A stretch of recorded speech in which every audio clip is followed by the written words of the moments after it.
Today we are going to be making tender and juicy chicken bombs. We got chicken thighs with the jalapeno popper inside, wrapped in bacon, smoked sauce, delicious. This is a quick and easy cook. We'll start now. So the very first thing that we are going to do to make these chicken bombs is we have to take our boneless, skinless chicken thighs and we need to trim off this excess fat that is right here. So without cutting any of the meat off, get all of these big chunks of fat. Thighs typically are going to have more fat than any other parts of the chicken. These big gunks right here, we just want to get those off. That's not going to render down. It's going to be gristly. So as you guys can see, I just gave this a quick trim. One on this side, one on this side. Our next step, beat it with a mallet, or you could put it in a plastic bag with some olive oil and get like an olive oil bottle and smash it down. Now if you guys look, this lays out beautifully compared to what we started with. I mean, this is just like a big slob and hunk of meat. This is really thin and even, and it's going to cook that way. For our seasoning today, we are going to be using Killer Hogs the barbecue rub. Since we have some spicy flavors going on with the jalapeno, I like to use a rub that has a little bit more sugar, or if you want to make this extra spicy, go ahead and use a hot barbecue rub. This thing's packed full of flavor as it is with all the different ingredients that we have going on in here, so I'm not going to get a super big heavy pop on here. I'm just going to go along and we're going to do a light coat today. Get all of these flipped over now, and we are going to do the top side, pretty side of the thigh.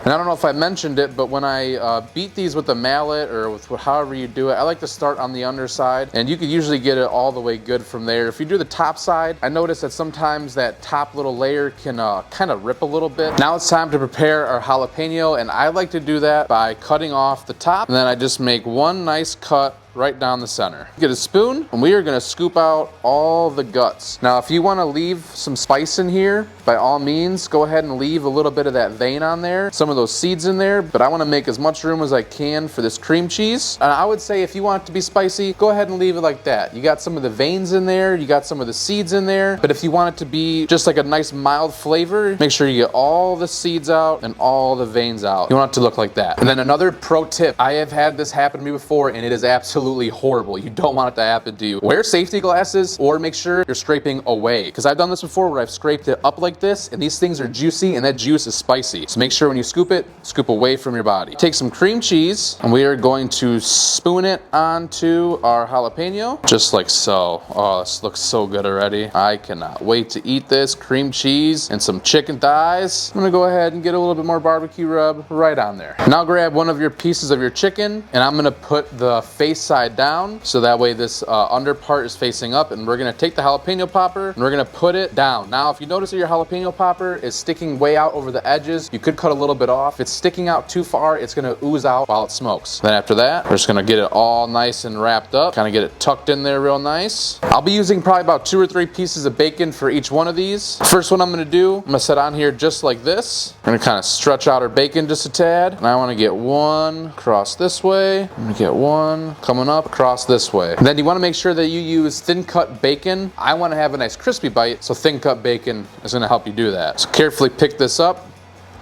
We're going to start along this edge. We're going to wrap it around. And as you see, that only went around halfway for me. So I'm going to pick up my second piece. Start it wherever you want, because you can and you should. And then here we go. Now, one thing I've learned when you're cooking with bacon and you're wrapping bacon in things is this bacon is gonna shrink as it cooks, and it's gonna constrict whatever is inside of it. I don't recommend wrapping it super tight and squeezing it, because it's gonna pop out your cream cheese and your jalapeno. Now, I'm not done here yet, because I'm gonna pop on some more barbecue rub. I want to give this beautiful, beautiful color. Lots of great flavor. The sugary rub on this salty bacon is going to create a nice crust. Now it's ready to go on the smoker. Today I'm going to be using a Hickory blend of pellets, and I'll be smoking at 300 degrees. The reason why I'm not going low and slow, I don't really need a ton of vibrant smoke flavor like I would in a pork butt or a brisket. And bacon is really good at sucking in smoke no matter what temperature you smoke at. And by doing this at 300, I'm hoping that we can get a really nice crispy bacon. We got our Recteq rolling at 300 degrees. I got these on a nice little wire rack. Let's go ahead and set them in here. Let's get this shut down. I typically never have any problem getting my bacon to stick to whatever I'm cooking to, but if you notice that your bacon is starting to kind of unfold a lot and you can't get it to really wrap around that thigh, go ahead and use some toothpicks. Our chicken bombs have been smoking for about 1 hour now. Let's open up, see how we're looking. Woo, baby! These are looking delicious. Let's go ahead and get a temperature reading in here. About 155 in that one. Let's get it shut down so we don't lose any heat. These are looking exactly how I want them to look. That bacon is probably about 70, 80% done. We are almost there. I do want to cook these till about 175, 185 degrees. I prefer my chicken thighs to be at the higher temperature. It gives enough time for the fat to fully render all those connective tissues to break down. Dark meat chicken tastes better, shreds apart better, in my opinion, when you cook it to that 175 to 185 range. So now that we know that we are about 20-30 minutes-ish away from being done, we're gonna go inside and make our sauce. It's half a cup of barbecue sauce with about 2 tablespoons of apple cider vinegar. And then I heated it up in the microwave for 30 seconds. Chicken bombs have been on for another 15 minutes. I'm gonna open up the smoker, and what I wanna do now is I'm gonna get off about 3 of these, maybe 4, and I'm gonna put them into this little glass dish, just like so. Get this shut back down.